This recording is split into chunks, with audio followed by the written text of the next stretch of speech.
perhaps this is the time when we can build a bridge with the prompt that Priyanshu and his group have responded to. So can we move to prompt 2 relating to lecture 4?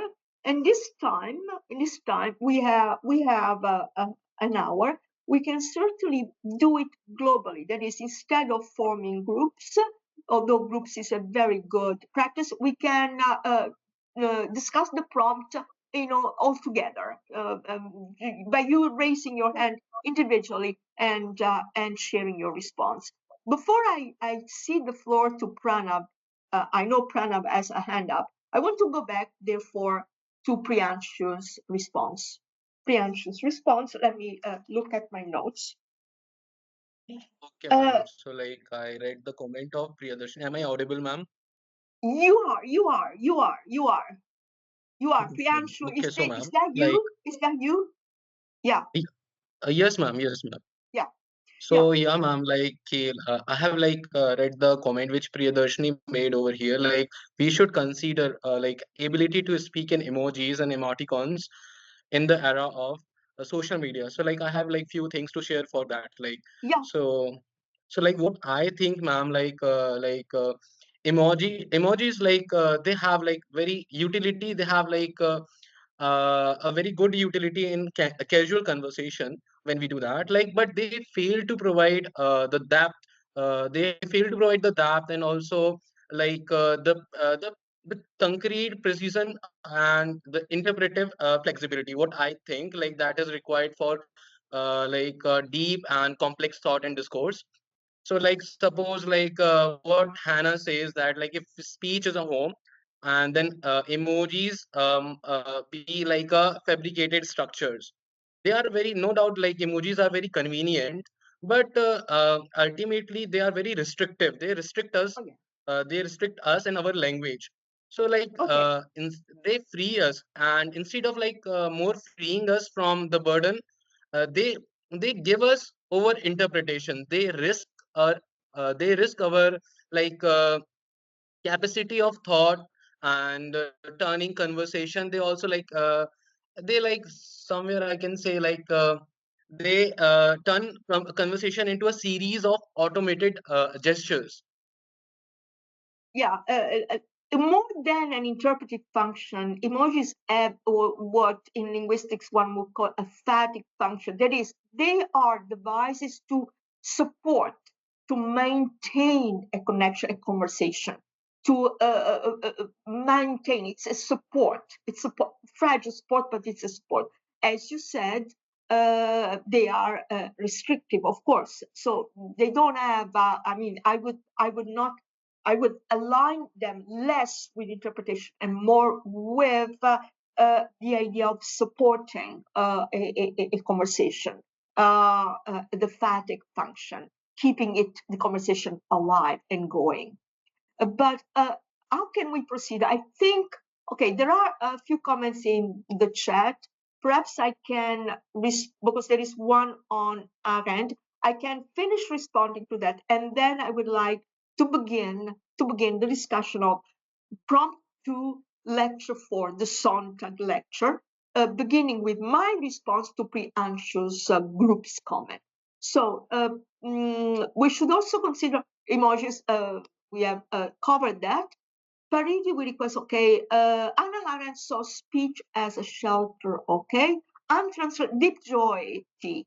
Untranslatable words, lexical gaps. I believe that words and sentences can never mean exactly the same thing twice because they settle on each other's tongues so differently. They are relief and community, humans looking more like themselves. Yes, the language is, words have multiple meanings, are always ambiguous. Their meaning is always ambiguous. And it's a reflection. It's a reflection on the multiplicity, the manifold nature of meaning. And I'm intrigued, of course, by the notion of untranslatable words. and gaps and silences. I mean, this is a theme that occurred in lecture one. I remember very well.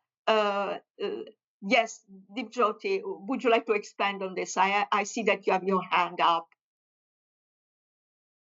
Go ahead. You can turn your microphone on. Yes. Yeah. Hello, Professor. Am I audible? Yeah. Yes, you are. You are. You are. Yeah. Okay. Yeah. I mean, we have a thunderstorm right now as we are speaking. So Oh wow. yeah. So yeah, Wow. I was more interested in the second prompt, and also because Sontag is a writer I deeply admire. And like I had mentioned in the chat box, I was thinking along the lines of untranslatable words and Yeah. lexical depths. And also, I think that, you know, these lexical gaps are often very, you know, stubborn reminders that we cannot simplify everything. You know, Yeah. that uncertainty and vagueness Yeah. and an Yeah. openness in the Yeah. interpretation of events, interpretation Yeah. of language, are all kind of acceptable and important parts of living and also of all communication. So Yes. we should not have to like condense down everything, restrict ourselves or our word, kind of spillage or shortcut the human experience. So I think, you know, when we think about Sontag, especially with reference to her ideas against interpretation, I think that, you know, Susan, Yeah. maybe she's trying to mean something like this. Yeah. Oh, yeah. First of all, thank you for your very poetic. Forgive the word poetic. I mean, it can be very superficial, but there is a commitment to language in your comments, finding comfort in the knowledge that it's possible to trust a word. Yes, it's a Thank comforting, you. the illusion of meaning. I have a response, and then we'll connect to Priyanshu's group. Those two entries from the diary speak exactly to what you said about Sontag. I want to call attention to the fact that your image, your idea of Sontag as a thinker who suspends mastery is a new idea. Sontag has not been seen that way. Only since the publication of a notebook, only since only starting from, I would say, 2009, when a first conference was held about her work, she started to be taken seriously as a thinker, a critic. I'm not saying she was not entirely taken seriously before, but her seriousness, her contribution was obfuscated and overshadowed by her appearance, precisely her embodiment of the beautiful, iconic American woman. Now, she is a thinker who is interested in suspending the power, the sense of a total power of the critic, the limits of criticism. Priyanshu's response. The limits of criticism that we hear in those two entries. The idea that intellectual pursuit thought, and therefore the pursuit of meaning, has no rigid framework, no totalizing. She's rejecting a totalizing paradigm, totalizing commands. She is nervous about having commands. That is what crumbles in those entries. I find those entries fascinating because what crumbles is that is what happens is the consciousness of the fact that we think only because we can make an argument and have certainty only when we build totems, that is commands, starting points. Okay. So, I know that there's a kind of deconstructive route can be also nihilistic, but what I admire in those entries is precisely what the group, responded to, the consciousness that the critic sometimes exerts authority. And there is a difference between exerting authority and thinking, right? There is a difference between administering idea finding comfort in the knowledge that we know and thinking. So she is fiercely pursuing the life of the mind. So that's what I admire in her notebooks. That may not mirror a way of being in the world. I mean, in the society of spectacle, etc. But the fact that she thought and she unmasked commands is very meaningful to us as her posterity, I think. Pranav, thank you, Dipjoti. I want to see it, and having also responded to Priyanshu's group, and now I want to shift to us sharing your responses to prompt 2, lecture 4, the Sontag prompt. Just one more thing about Priyanshu's group's response. Authority, okay, grappling with uncertainty as part of the enterprise of thinking, grappling with uncertainty and acknowledging discomfort. These were important points. I cede the floor to Pranav, of course, if he wants to speak in the name of the group to respond, or actually individually in response to prompt 2, lecture 4, Sontag. I also noticed that Pranav has a comment in the chat, so maybe you want to expand on that. Do turn on your mic and your camera if you like.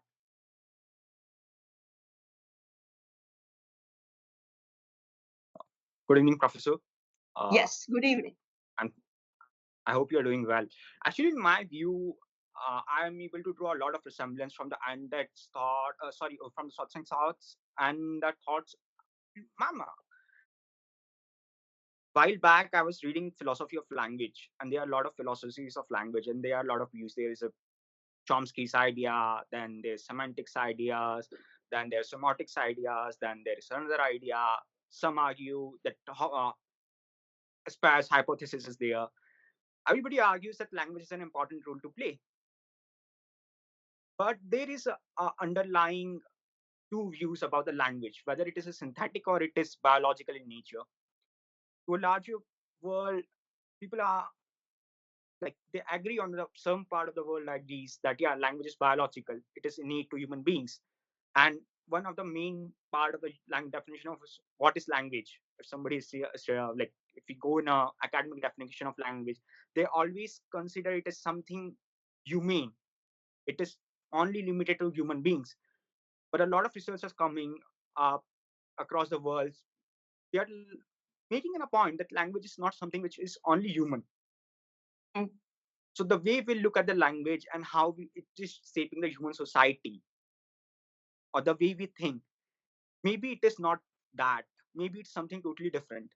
Because the underlying assumptions about the language that we are having right now, and the whole, like the way we are building about the things, how language affect our thinking, our thought process, how we act, how we reflect. What if all the underlying assumptions are wrong about the language? Maybe all the things that we are thinking about the language, the way it is reflecting, the way it is affecting us, maybe it's not true. Yes. So, but on the other hand, ma'am, I have made a comment. If I think, can you read that and provide me? Do you think it's right? In my view, okay, this is your comment is, in my view, the root of evil is thoughtlessness. This is your comment, right? Pranav? Yeah, ma'am. Not sadistic intent, but failure to reflect. Failure to reflect. And reflection is dialectics, is there is not accepting, not bowing to things as they are, or as they are transmitted to us, as you're doing with the notion of language, right? For Arendt, morality is not private or individualistic. It is deeply tied to public action, speech, and engagement. Yes.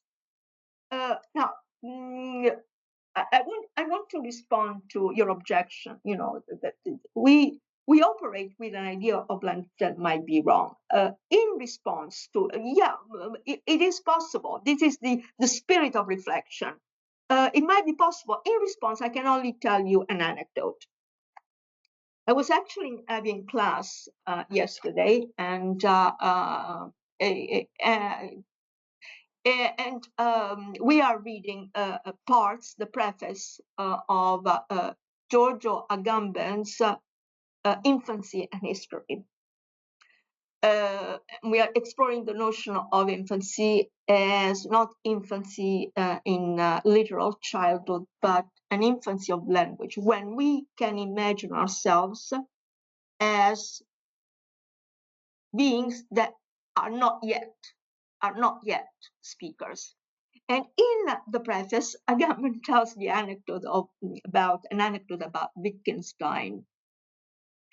And in the only lecture that Wittgenstein delivered, he was reflecting about how to express the wonderment before the world, the fact that the world exists. And the world is the world is a miracle. And how would you express, Wittgenstein went on to ask himself, the wonder that the world is a miracle? And he said, well, language, that language exists. That language exists. Now, Agamben goes on to build on this anecdote by saying, okay, I have written, I don't know how many books, but in fact, the only book that I wish to write is still unwritten. I am fascinated by the idea of I speak, the meaning of I speak. What does it really mean? I'm obsessed and fascinated with the idea. So this goes back to Arendt a little bit, because and with the idea of language that she operates, which is not the same as Chomsky's or of Saussure's. It is language as a warm, the expectancy of a warm proximity to things. And here you're concerned with, language beyond the human comes in. The expectancy of a warm proximity to things. So it's a thinking tool more than like a system of science, as in Saussure, or like the idea of a common grid that ensures everybody's inclusion, that like grammar that ensures that everybody is included. I mean, I would not even begin to think. I would not know how to. Although I admire Saussure as a philosopher of modernism, I'm unable, as someone who's profoundly interested in language, I'm unable to think language in terms of a system. Because when I do that, what occurs to me is the violent dimension of language. Its power to grammaticalize and therefore to entrap reality, and therefore to drain reality of what it is. So that word is revealed to me. And I think in this revelation aligns with your concerns somehow.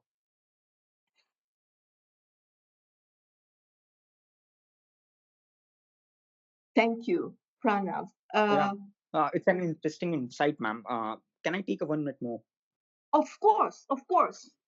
Ma'am, for right now, like I'm enrolled in a defense and security Pranav, study. could you turn your camera, because it helps me actually get your meaning as well. Actually, I just shifted a place, so maybe I'm not able to do that. My camera was on till now. Just sorry for that. Okay. Go ahead. Ma'am, I was saying that right now I'm studying defense and security studies. So we are looking at justification of war. War is inherently that we agree, everybody on the world agrees, I guess, that war is something which should not happen. Or there should be a what is a prime value justification for the war. But still, war is something which is an important part of human society for as long as we can think.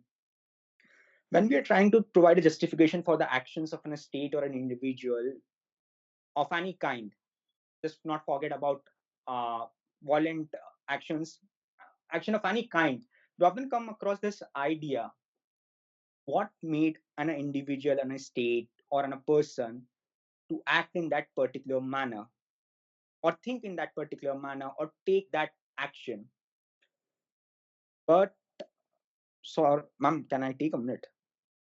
Hello. Yes. Prior to this security studies, I was in cognitive science. While I was in cognitive science, we were thinking about like the entirety realm of the cognitive sciences, how people think, what they think, why they think, Yes. what are the underlying ways through which we think, what are the faculties that enables us to think. At that particular time, we figure out, like, I go a lot of theories and we figure out like we are still figuring out how human being thinks and how the narrowness, how the specificity comes into place. It blurs the human vision. The whole idea of biases, how biases are ways to help human beings, but in another way they have a dualistic nature. It helps human beings in one way and another way. It also creates a lot of hurdles for human beings. Now just take that particular idea, this notion that I'm talking about, to these two arguments. The one argument about plurality and the other argument about having too much of a plurality and the lack of specificity. It creates a problem in itself. And we need specificity because we are not always evolving. Yeah. We are evolving in a manner, but not always. And our actions are not always something we can always attribute to ourselves or the external factors. Or so, can you reflect on this, Professor? Can you reflect on this? Okay, Pranav. I think I hear your concern, plurality and specificity. I'm not into cognitive sciences, but I find your comment interesting because you are translating. You're translating in your own language, from the cognitive sciences, a concern that occurs in some thinkers.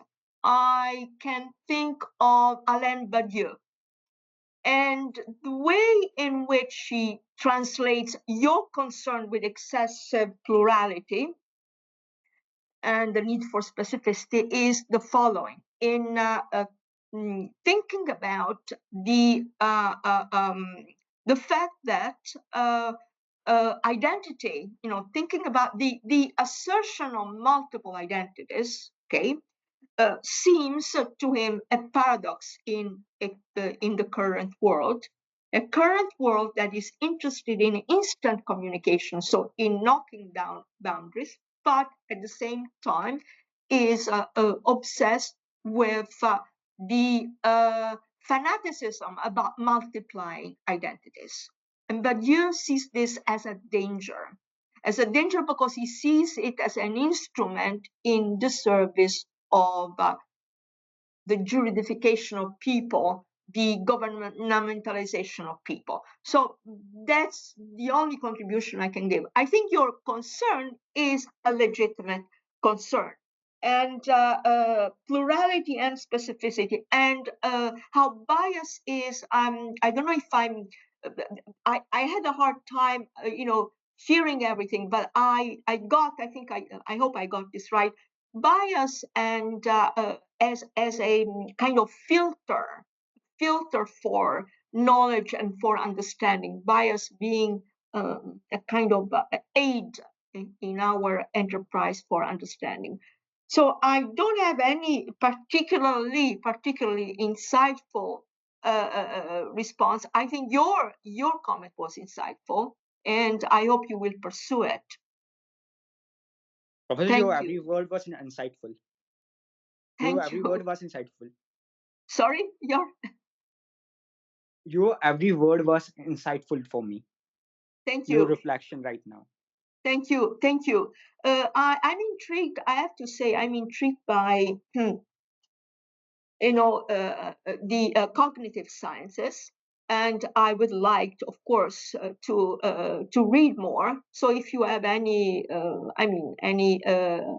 a suggestion to as to the readings you have done which have prompted you to make this sort of comments, please don't hesitate to email me, and with a mini list of readings. I would, as I said to Rajni, and as I said also in my lecture one, I want this to be a learning experience for me as well. So thank you. There is another comment, Suketana, lecture 4, prompt 1, and then we'll return to prompt 2. What I feel is Sontag's claim is quite like what we get in Pope's criticism. There's an original connection to Pope, of critics as well. Alexander's Pope's criticism of critics, that critics might lack the true taste of art. Yes, Sontag is saying that critics want to control art, and she's not the only one to say that. As you rightly point out, this concern dates back to Pope's time, but also to the earlier, in the Western hemisphere, to the earlier part of the 20th century with the historical avant-gardes, with people like Duchamp and the avant-gardes, Picasso and the avant-gardes. What exploded was with art, that kind of art. What exploded is a different idea of truth, a truth that cannot be verified by an authority, but is an individual truth. In many ways, it paved the way to the problem of multiplicity, which Prana was pinpointing. But to get back to the comment in the chat, so critics might lack the true taste of art, but if we consider good criticism, I feel there can be a possibility where critics elevate art at the same time. Now, absolutely, we need to discuss, however, what we consider good criticism and a good critic. And we have been dealing with the problem of the task of the critic. So far, remember, especially with Sedgwick and Sontag, we got to the point of a critic who is more than a commentator, a critic who's enmeshed in the sensibility of the time, well, must have the ability to detect larger flows, larger dynamics, who has the ability to explicate the text because the text is plugged into a larger structure. But if we let me continue reading. I was thinking about the fact how a varied range of interpretation isn't something that always bombards our senses, but enrich it as well. Oh, that's a good point. But enrich it as well, as it's significant that we analyze texts keeping in mind there is no one text or two readings are the same. Exactly. The experience of reading as being the activity of reading, in a way, being an experience that is, reading is not a method, but reading as it's an elusive activity in the sense that no reading is ever the same. I feel like text is inevitably plural in nature. Yes. And that raises our, the central question in our field. How do we agree on meaning? Either do we choose anarchy, or insofar as literature and text have a use in the world, do we agree on the meaning of a text? For example, do we agree that, Charles Dickens's Great Expectation as the potential of denouncing exploitation in Victorian England, or as the potential for making us think about the working classes? It's the first example that came to my mind. Likewise, do we agree that Audre Lorde's Cold, the poem that we will read in the next session, that has the potential to make us reflect, to go back to what Prana was saying, make us reflect oh, sorry, it was Dipjoti.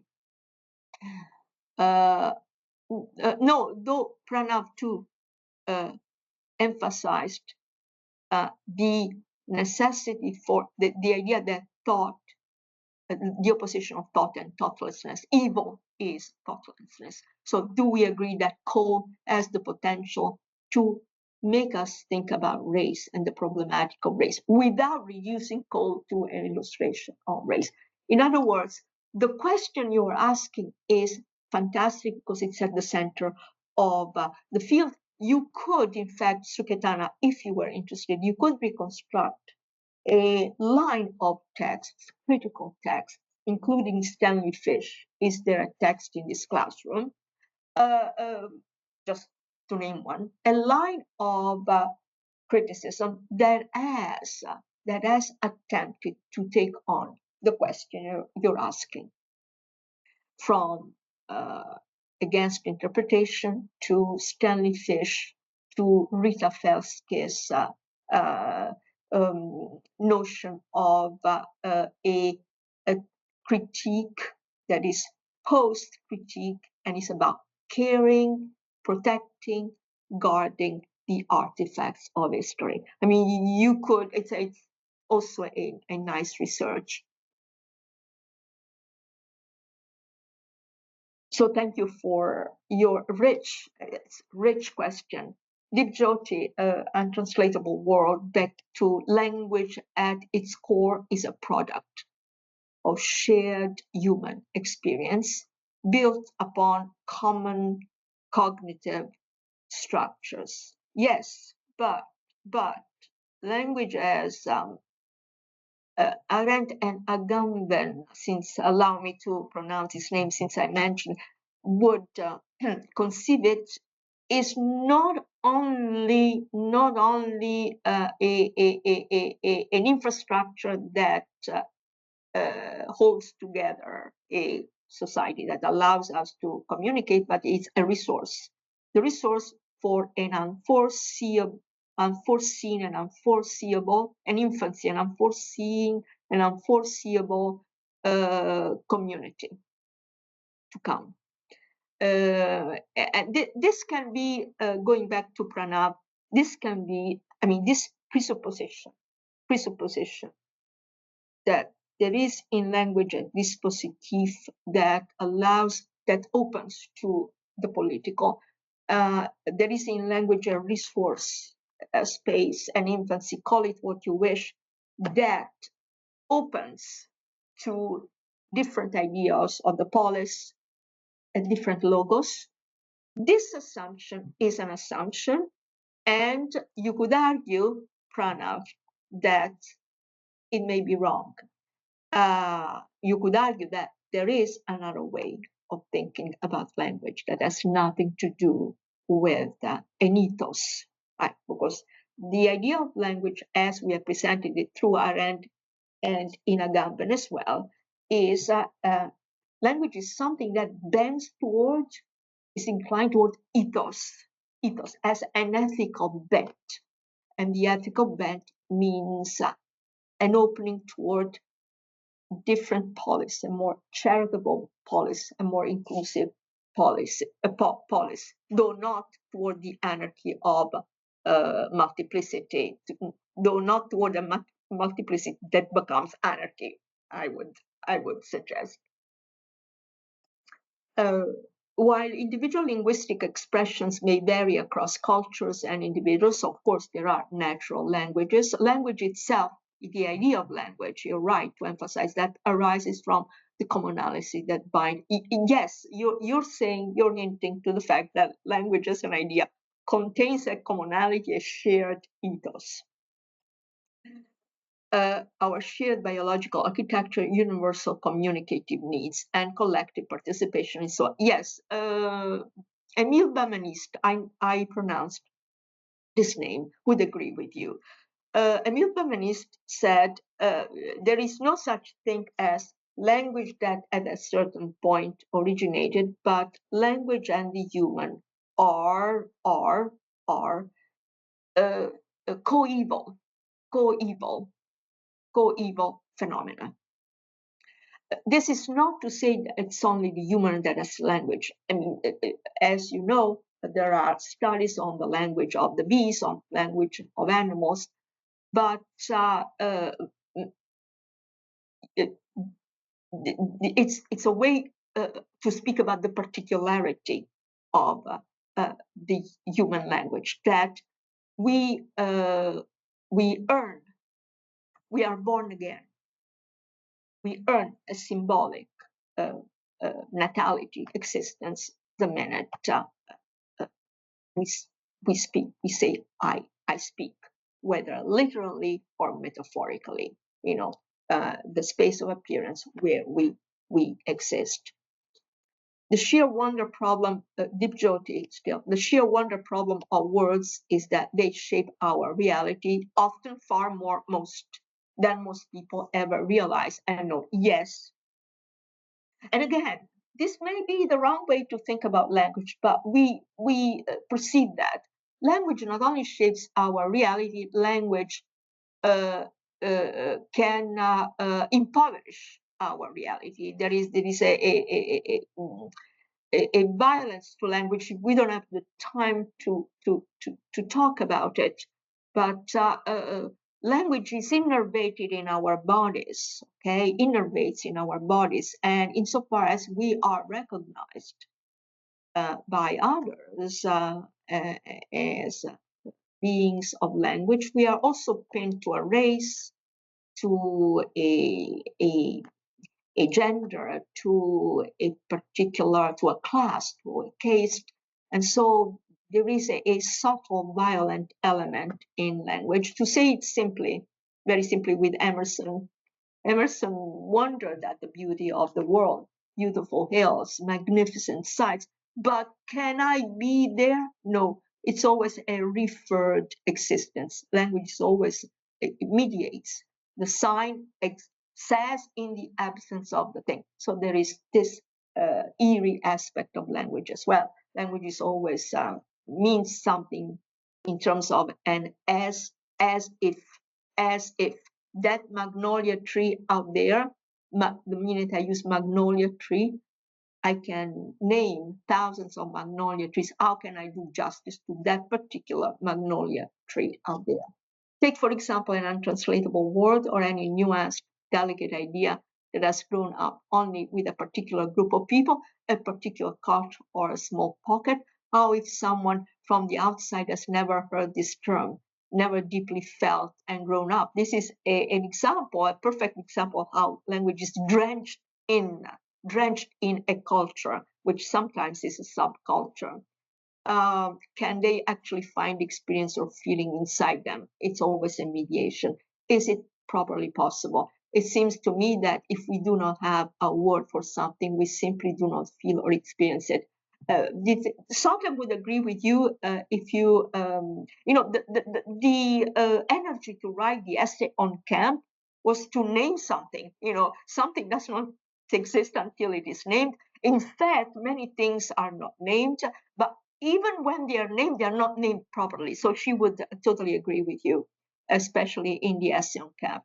It seems to me that if we do not have a word for something, we simply do not feel or experience it.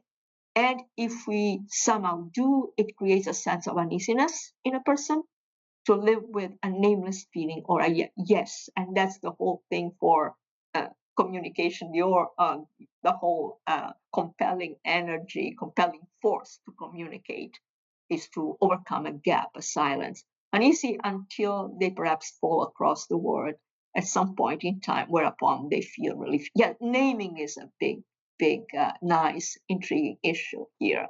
What naming is? What is a name? Do we really name something when we name it?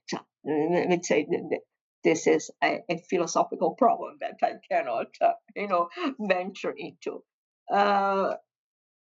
Can I take one more? Okay, I'm sorry if I will mispronounce your name, Priyadarsini. The critique and analysis of any work of art should be based on the condition of our senses and capacities. Sontag here. Today, we engage with issues such as race, gender, caste, class, disability, and sexuality, to name just a few. Doesn't our evolving sensibilities justify examining past works through the critical lens we have today? My immediate gut response would say yes, and that's why we're having this lecture course. However, I will remember what Benjamin said in his essay on history, that it is absolutely necessary to use the past, but as a torch to illuminate the present and to make sense of the past through the present. Absolutely. So my answer to your question is yes.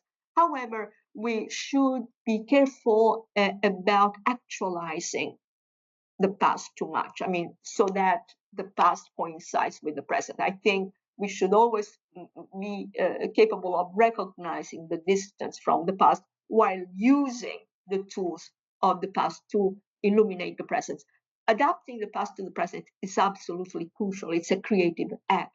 Our senses are now exposed to an overwhelming amount of information. Absolutely. We live in a sensibility that was not the sensibility of Arendt, was not the sensibility of Sontag, was not the sensibility of the modernists.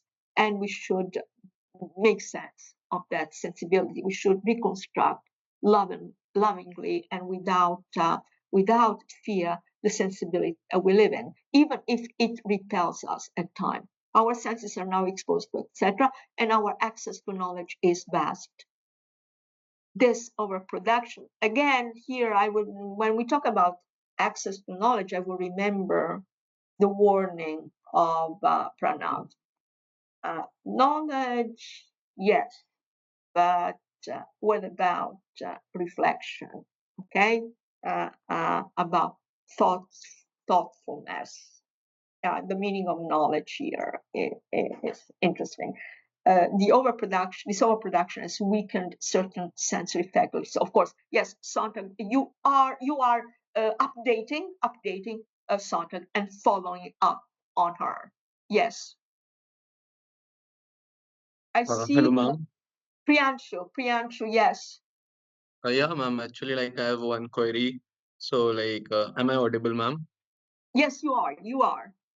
Okay, so my query goes in a way, like as we read, the Hannah's notion of space of appearance, that basically that suggests that the individuals reveal themselves through speech and actions in presence of others, right? So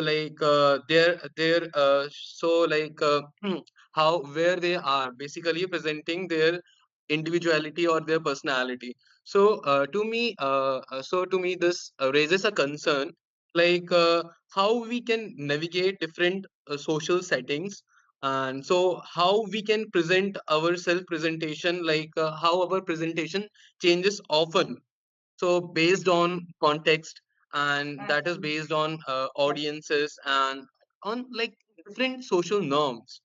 So Yes, how this the space of appearance actually in a practical life help us to understand the way we present ourselves yeah. differently in various social settings.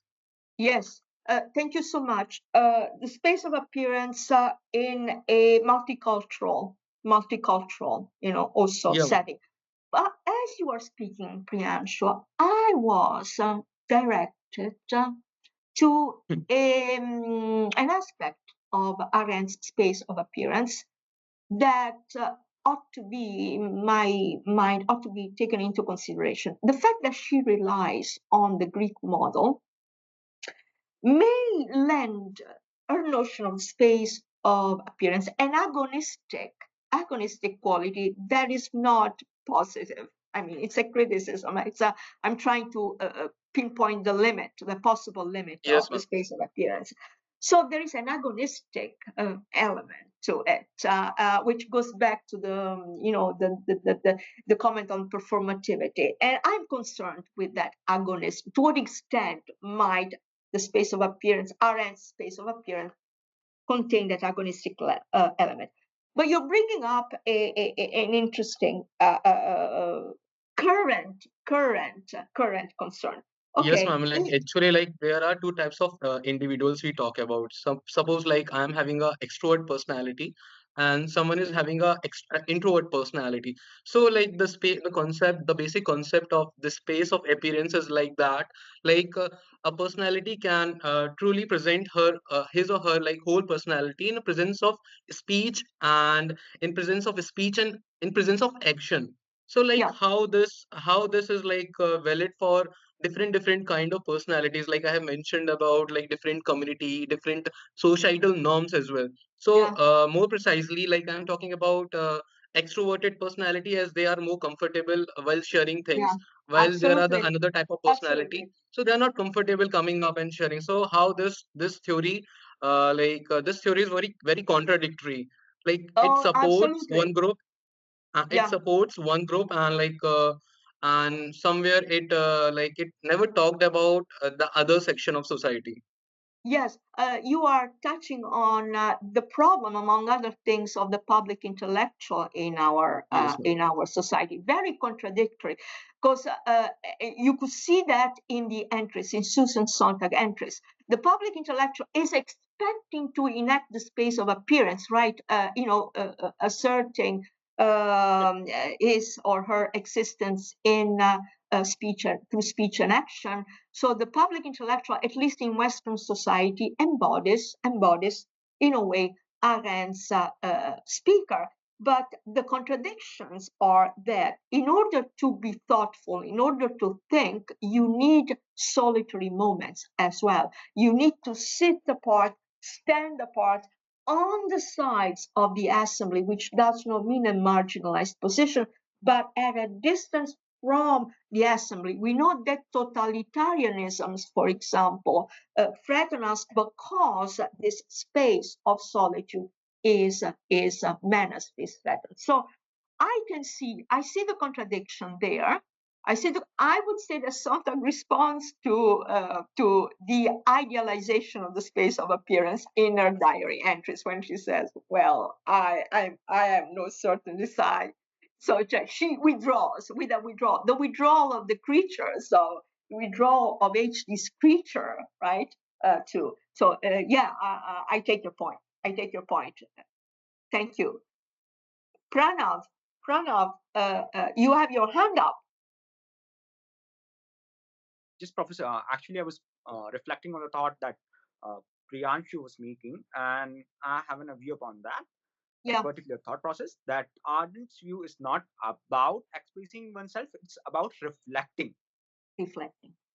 So, like he's trying to suggest the psychological aspects of the human society. There are two kinds of individuals, but she's not about talking about the types of individuals. She's talking about something that human beings have. It's not talking. She's not talking about the types of individuals. She's talking about something which is innate to every individual: the ability to reflect on one's own actions and the actions he or she is perceiving. Yeah. So even I Yeah. totally agree with your point. Yeah, Pranav, I even totally the agree with your argument in point. itself, like Arden's totally talking about something totally different, and the way you are contextualizing that argument about her argument, her whole idea of thought process and how people should like act and people should reflect is totally different. Like you cannot draw a parallel between these two things.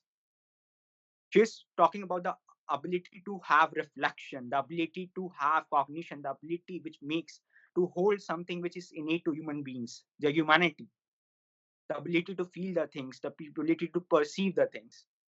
It's not about the types of perceivance. She is not arguing about the types of perceivance and the ways you can perceive the things.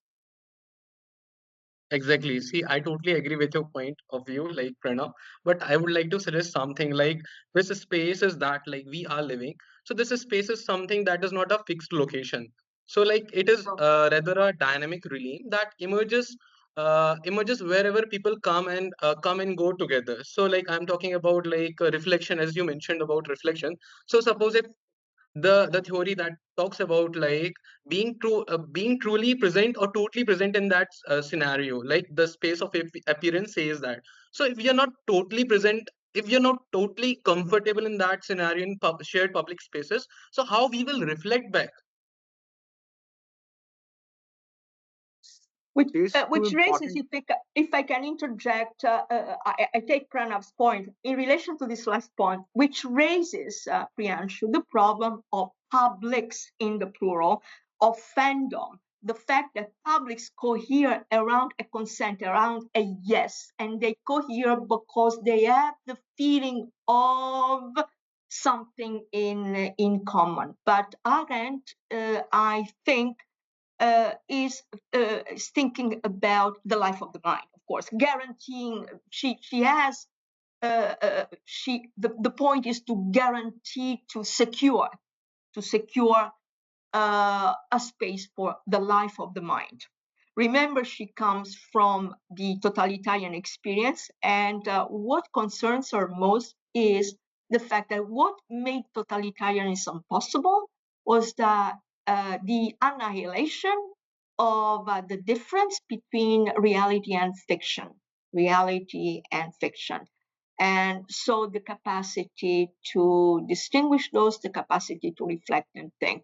But I find it interesting in your response, Priyanshu, how when we read Arendt, her idea of the space of appearance slides into very contemporary concerns, Yes, very ma'am. contemporary problems.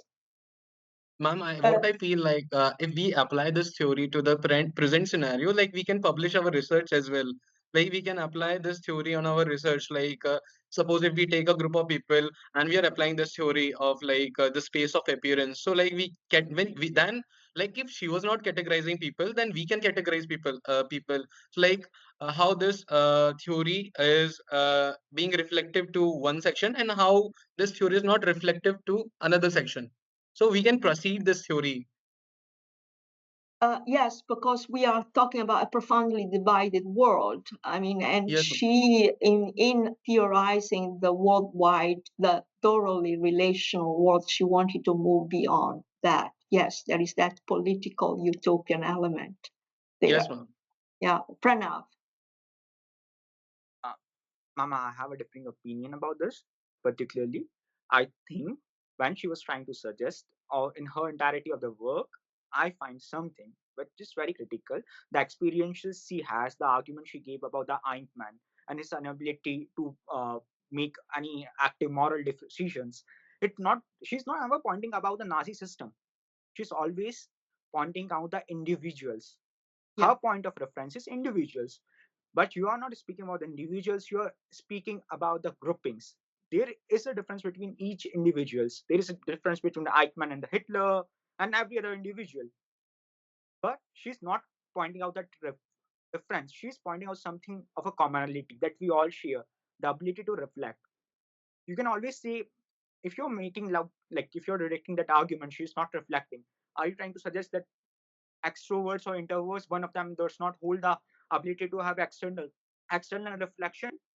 Or you're suggesting that extroverts are only limited to external reflection and introverts are only limited to the internal reflection? No, I If never it is the mentioned this case, thing, but I am talking about something which the space of appearance suggests. Like these theories allow people to be seen, to be heard as individuals, right? And that forms their collective identity. Like it is very essential for democracy and for freedom as well. And like how our individual participation is making a effect uh, in a collective reform. So that was my question. That is, I totally agree with you. Like there might be chances like few extroverts are like what you suggested. Can you please repeat that line?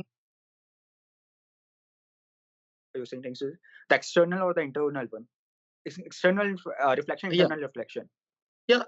See, I totally agree with this point of view, and my reflection was that like the theory suggests somewhere, uh, and to me, it is somewhere it is a biased theory to a category of people. I'm not again categorizing, but it you talked about individuality, so different individual is different, allowing people. Uh, okay, just give. Yes, Sorry to interrupt. I love We the way you're interacting. I mean, I love this. I love this creating a space of debate. I Yeah. would, and I would encourage you to continue. I mean, you are in touch with each other. I love the fact that Arendt is spurring this kind of and sparkling this kind of debate about our concerns. There is one more comment I'd like to take. Rashni, can I do that before we close the session? Why does Arendt link action and speech to the creation of this space? Can one exist without the other? As also Pranav and Priyanshu have pointed out, it's not a kind of material space, it's an immaterial space. It's an idea that can be reconstituted at every time and in any place. It's the idea of a shared web, the sense of existing in a shared space, where space is not exactly material but immaterial. It's a theorization from this point of view.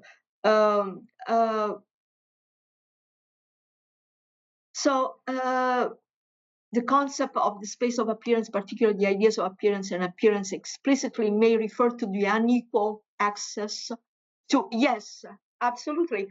What is the point of theorizing a space of appearance in the first place? It is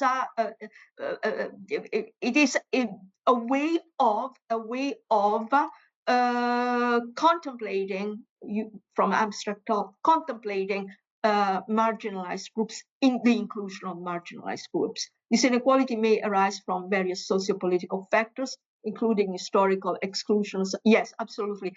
And the space of appearance is also, the inclusive space of appearance is also why Arendt resonates with feminist thinkers who are concerned precisely about Arunya, about what you say, Arunya.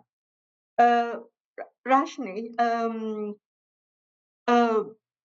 do you think we can, I mean, thank you for your engaging responses. I mean, I'm sorry we cannot hear all the groups, but this is so intense, I would say, intense and meaningful. And I would like to thank you all. And I love the way you enter in a debate with each other as well.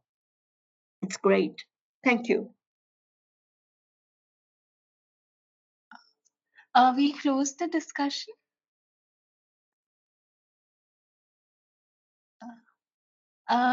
Should we close the discussion, ma'am?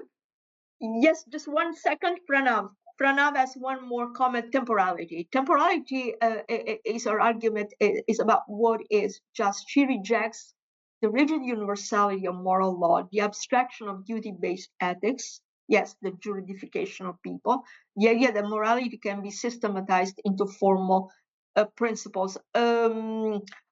I don't know what to say about that, but temporality in Arendt, it means it's a transhistorical inner theorizing. It seems to me, especially in the human condition, is a transhistorical dimension. Insofar as it has the transhistorical dimension, yes, she may be leaning toward systematizing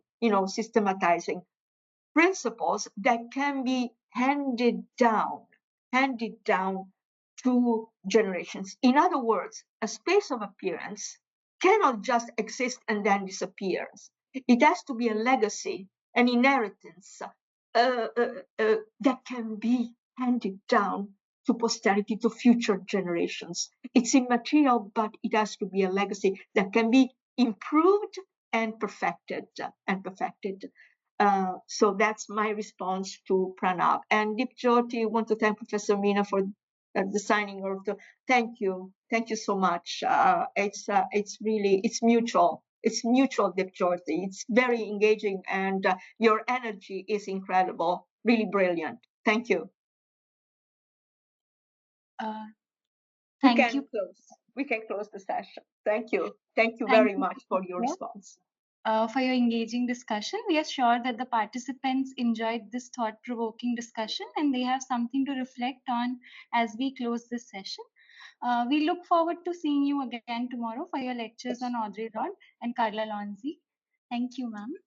Thank you. See you tomorrow. Thank you.